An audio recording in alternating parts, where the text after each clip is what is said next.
आज यहाँ उपस्थित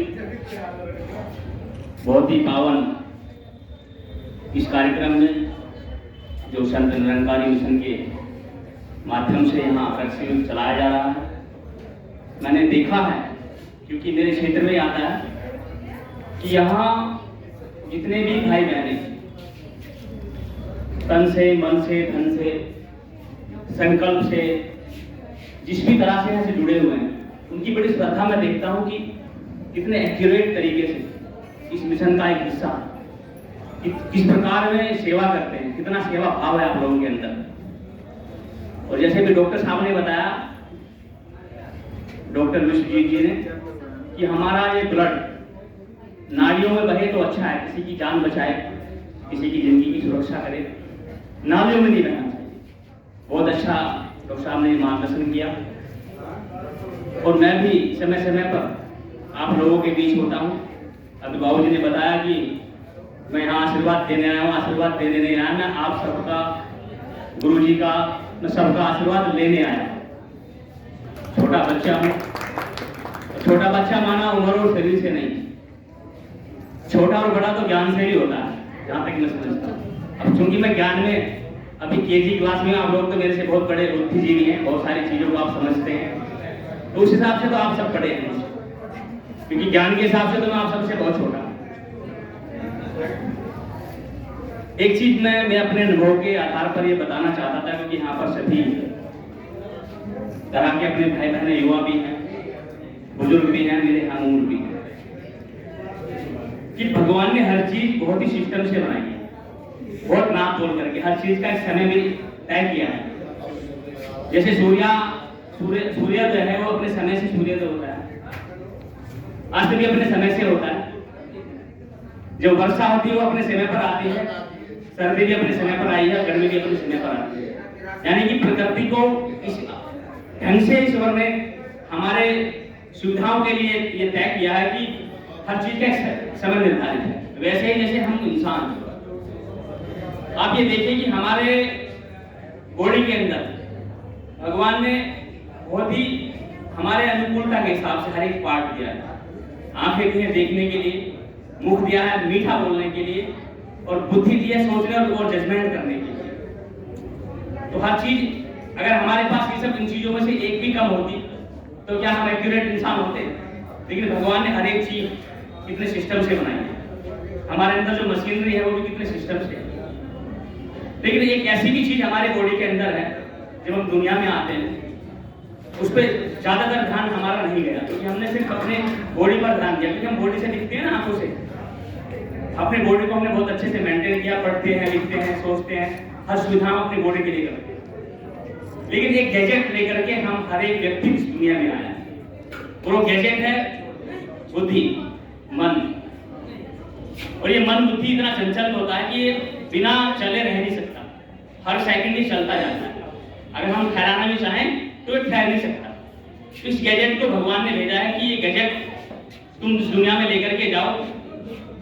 जैसे कि एक सेना में, जैसे सेना के सैनिक होते हैं, लेकिन वो सैनिक कब सैनिक होते हैं? वो सैनिक तब होते हैं जब अपने हेडक्वार्टर से उनका संपर्क होता है। आपने देखा कि सेना के पास, हर एक जवान के पास एक वायरलेस होता है। वो जब तक उस वायरलेस से मैसेज उसको हेडक्वार्टर से पास नहीं होता, तब तक अपनी ड्यूटी पे नहीं माना जाता। तो हम सब भी क्या हैं, इस दुनिया में आए हैं भगवान के बच्चे, सैनिक के रूप में। तो हमारे पास जो ट्रांजिस्टर है, हम उसको कब यूज करते ही नहीं है। उसकी फ्रीक्वेंसी ब्रह्मांड में चारों तरफ फैलती है। वो हेडक्वार्टर है हमारा, जो ऊपर आसमान के पास, को जिसको हम ब्रह्मलोक भी बोलते हैं, परमधाम भी बोलते हैं, भगवान का रहने का घर भी बोलते हैं। आए तो वहीं से है ना सभी, लेकिन हम वहां से क्या कनेक्ट हैं? क्या हम कनेक्ट होते हैं? सभी कनेक्ट होते हैं वहां से।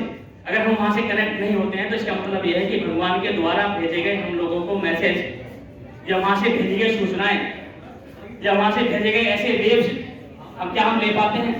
सबसे मेरा क्वेश्चन है, हम ले नहीं पाते। लेकिन लेना चाहिए। हो सकता है बहुत से ऐसे भाई बहन जो ले पाते हैं। जब तक हम अपने ट्रांजिस्टर को हेड क्वार्टर से नहीं जोड़ेंगे तो हमें भगवान के द्वारा दिए गए सारे संकेत हम उनको कैच नहीं कर पाएंगे। ये सभी के लिए अपने जीवन में होना चाहिए। और हमारा इसका एक ट्रांजिस्टर को जो चार्ज भी करना पड़ता है ना, देखिए आप दुनिया में कोई भी आप चीजें ले लीजिए, या माइक है जिसमें बोल रहा हूँ, इसको चार्ज भी करना पड़ेगा। तो हम अपने ट्रांजिस्टर को चार्ज नहीं करते, उसका चार्ज करने का समय निर्धारित मैं बताना चाह रहा था कि चार्ज करने का एक समय निर्धारित है, भगवान से जुड़ने का भी एक समय निर्धारित है। वैसे तो हम चलते फिरते भी भगवान को याद करते हैं, जिसे कहते हैं कि हाथ काटे दिल याद है, बोलते हैं ना ऐसे कि हाथों से काम करो और दिल से भगवान को याद करो। वो तो हम पूरे दिन कर्म में रहते हुए याद करते हैं, लेकिन एक एकांत में बैठ करके चार्ज करने का एक निर्धारित समय है ब्रह्म मुहूर्त, जिसको हमारे शास्त्रों में ब्रह्म मुहूर्त बोला है। ब्रह्म मुहूर्त का समय पता है किसी को कब होता है? पूरे 24 घंटे में ब्रह्म मुहूर्त कब होता है? कोई बता सकता है? आप बता सकते हो? ब्रह्म मुहूर्त हम चार्ज होने का समय, यानी कि भगवान से हम कब चार्ज हो सकते हैं। ब्रह्म मुहूर्त जानते होंगे आप जी, जिसमें ब्रह्म को याद करते हैं वही ब्रह्म मुहूर्त।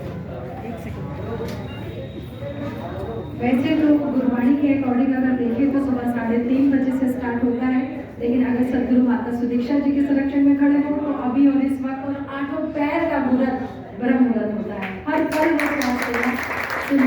एनी टाइम, किसी भी वक्त सोते जागते पासा पलटते एनी टाइम इसके साथ कनेक्टिविटी बनती है, यही ब्रह्म मुहूर्त है। बहुत अच्छा बहन जी, बहुत बढ़िया, बहन जी ने बहुत अच्छा बताया।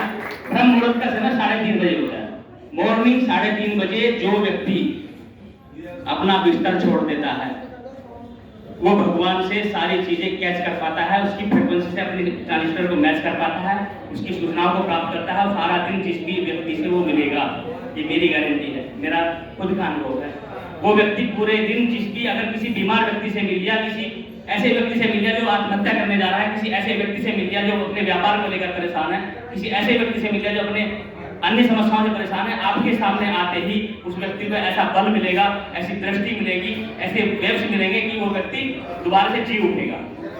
मैं आपसे गारंटी करता हूँ कि सुबह 3:30 बजे उठने वाला व्यक्ति भगवान के साथ वास्तव में अगर जुड़ने लगे तो उसे संसार की वो चीजें प्राप्त होती है जो एक संत को, जो एक तपस्वी को प्राप्त होती है, वो एक ग्रह ग्रस्त में रहते हुए हम लोगों को प्राप्त होती है। 3:30 बजे उठिए और 4:45 बजे तक का समय धन्य ने कहा कि 8 पैर ब्रह्म मुहूर्त है। ठीक कहा, लेकिन इस दुनिया में इतनी भारी जनसंख्या है, 700-800 करोड़ लोग हैं। हम पूरे दिन में भले ही कोई क्राइम ना करते हो मान लो, लेकिन हम मन से जरूर क्राइम करते हैं। देखिए, आप सोच के देखिए, पूरे दिन हम कितने कैसे नेगेटिव विचार भी हमारे मन में आते हैं, ना चाहते हुए हमारे मन में आते हैं। किसी का बुरा सोचना, किसी को गलत बोलना, किसी पे गुस्सा करना या किसी का नुकसान पहुंचाना, ऐसे पूरे दिन में हमारे मन में विचार आते हैं। तो ये भी एक तरह का क्या होगा कि हमारे वायुमंडल को दूषित तो करते हैं ना हमारे संकल्प। तो ये अगर हम ऐसे समय में भगवान को याद करेंगे तो वो क्या ऐसा दूषित वायुमंडल हमें भगवान की तरफ खींचने देगा? नहीं खींचने देगा। लेकिन 3:30 बजे पूरी दुनिया सोई होती है। आप देखिए 3:30 बजे कौन उठता है? 3:30 बजे सब सोए रहते हैं। 3:30 बजे तो वो व्यक्ति उठेगा जिसको भगवान से बहुत ज्यादा प्यार है, जिसको भगवान से पिता वाला प्यार है, जिसको भगवान से बेटे वाला प्यार है। यानी कि भगवान ने ये कहा कि मेरे साथ रिश्ता जोड़िए। भगवान ने ये कहा कि मुझे भगवान ही मानिए। भगवान ने कहा कि मुझे अगर किसी के पास बेटा नहीं है, मुझे बेटा बना लीजिए। बेटा बनाओगे तो वारिस भी बनाना पड़ेगा। जब अपने बेटे को वारिस बनाते हो उसको क्या देते हो? सब देते हो, पूरी संपत्ति। ऐसे भगवान को भी निमित्त बना करके अगर हम बेटा बनाते तो उसको वारिस बनाना पड़ेगा। अगर आपके पिता नहीं है, पिता बना लो। पत्नी नहीं है, पत्नी बना लो। माँ नहीं है, माँ बना लीजिए। भगवान से जब हम रिश्ता जोड़ लेते हैं तो उसके साथ हमारा रिश्ता जब कायम होता है तो हमें वो वाला प्रेम, जो रिश्ते वाला प्रेम हमसे मिलने लगता है। तो इसलिए भगवान से जुड़ने का सबसे बड़ा माध्यम है कि इससे हम रिश्ता कायम करें और सुबह 3:30 बजे उठ करके 4:45-5 बजे तक के समय में हम उसको याद करें। जो भी फिर हम ये पाएंगे कि हमारा ट्रांजिस्टर उसमें जो भी उसकी सूचनाएं होंगी, जो हमें भविष्यवाणी होते हैं, आभास होता है, हमें आभास होने लगेगा।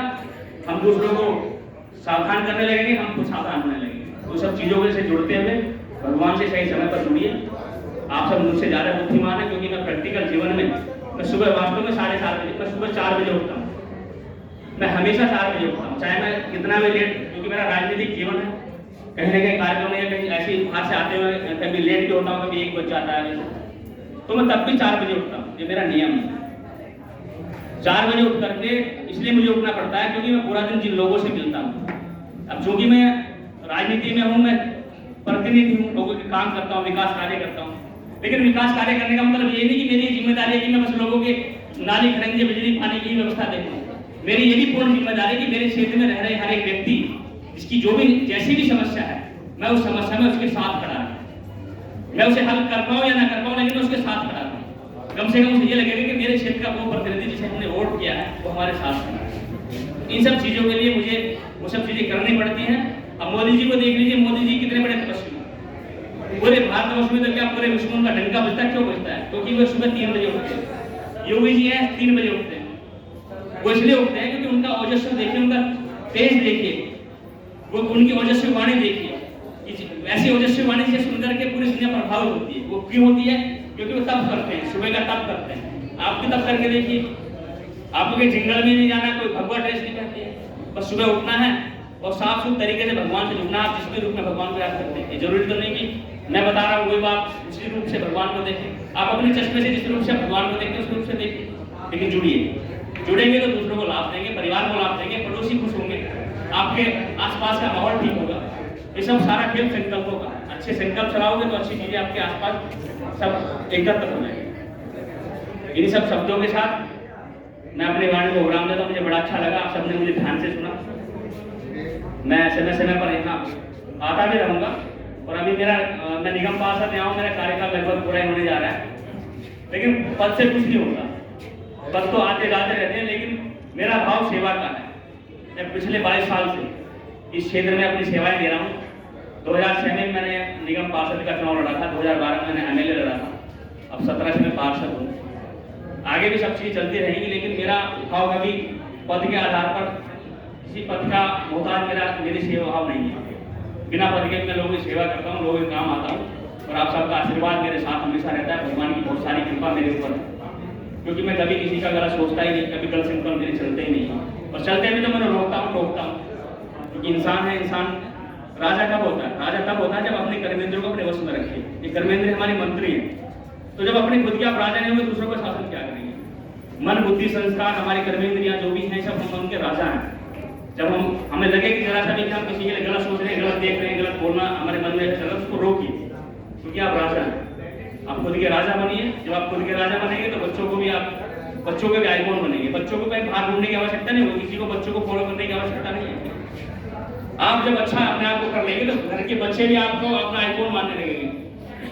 मेरे पास एक बिटिया है और वो मुझे अपना आइकॉन इसलिए मानती है क्योंकि उसको पता है कि मैं बहुत सिस्टम से अपने जीवन को जीता हूँ। मेरी जीवन शैली कुछ इस प्रकार की है कि जब अपने घर में हम फैन हो जाएंगे और बच्चे हमारे फैन हो जाएंगे हम लोग के, तो बाहर के तो अपना भी प्रभावित होंगे। तो हमें वैसा जीवन जीना चाहिए। कुछ थोड़ी बहुत त्रुटियां होती है इंसान के जीवन में, उन सबको ठीक करते हुए अपने जीवन में आगे बढ़िए और खुशबू फैलाते रहिए अपने साथ गुणों में। अच्छा, सभी को धन्यवाद।